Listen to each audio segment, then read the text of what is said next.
Well, good evening and welcome to Tucker Carlson tonight. As you may have heard, over the weekend, a deranged man in the state of Oregon called Jeremy Christian began berating Muslims on a train, and when three men approached to intervene, he stabbed two of them to death. It was an atrocity, but it was only the first of many in this story. Almost immediately after it happened, the press scrambled to define what exactly had happened. Right-wing white supremacist commits murder provoked by Trump's climate of hate, or maybe climate of fear, or maybe both.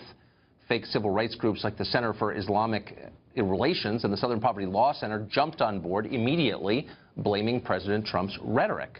He has been very silent. The silence has been deafening in terms of the amount of hate crimes and actual, what I say, white terrorist attacks that have taken place in the United States of America. Mr. Trump's xenophobic, vitriolic campaign, coupled with his attacks on political correctness, have told many people that the gloves are off and that they are allowed, basically, to act on their worst instincts.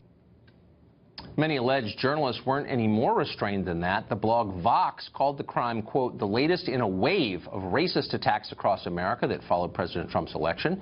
The Associated Press chimed in with a piece entitled this, Unease about white supremacy grows after Portland stabbing. President Trump was shamed for taking too long to tweet about the attack. The message was clear. This is what Trump's America looks like. Not one to let a crisis go to waste, the mayor of Portland, Ted Wheeler, used the killings to ban free speech itself, calling for the cancellation of two upcoming political rallies. I'm appealing to the organizers of the alt-right events to cancel the events that they've scheduled. My main concern is that they are coming to peddle a message of hatred and of bigotry. Oh, the very message that caused the murders, except none of this was actually true. The accused killer was not a Trump voter. He actually backed Jill Stein and Bernie Sanders in the 2016 race and indeed called for violent attacks on Trump supporters during the election. A video from the day before the stabbing shows him denouncing not just Muslims but also Jews and Christians. In a Facebook posting from last June, he attacked Hillary Clinton for allegedly keeping Honduran refugees out of this country, hardly the behavior of a coherent white supremacist. At the alt-right rally he supposedly attended in April, he was apparently there to pick fights with everyone, whether they loved Trump or hated him. Once you dig a little, you find that this guy wasn't a right-winger, but an unstable maniac who hated almost everybody and maybe inevitably was going to lash out at some point. But don't tell that to the media, though. Like progressives everywhere, they see racists under every bed, even, believe it or not, at Evergreen State College in the state of Washington. Evergreen is one of the most left-wing schools in the Western Hemisphere, but as students have become convinced the place has been infiltrated by bigots. To root them out, progressives there have occupied administration buildings, ordered white people off the campus with the threat of force. Watch this. Hey, hey, ho, ho. These racist teachers have got to go. Hey, hey, ho, ho. Whiteness is the most violent system to ever breathe. Black power!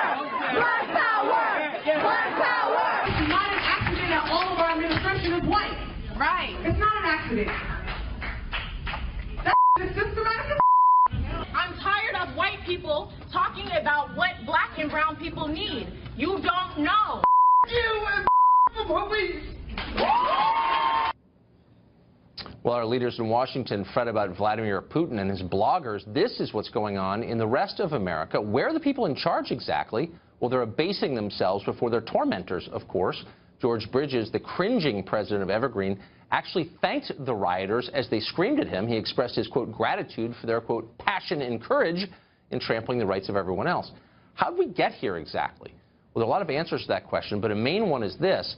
The left's concerns for equal rights for all has been replaced by the diversity agenda, which is a destructive obsession with race. It trumps free speech, which is routinely suppressed in its name. It obviates the rule of law, which aggrieved parties can freely ignore, as you just saw. In the name of tolerance, it demands conformity. Its calls for justice are often an excuse for violence. It is totalitarian, and suddenly it is everywhere. What does this mean for the rest of us?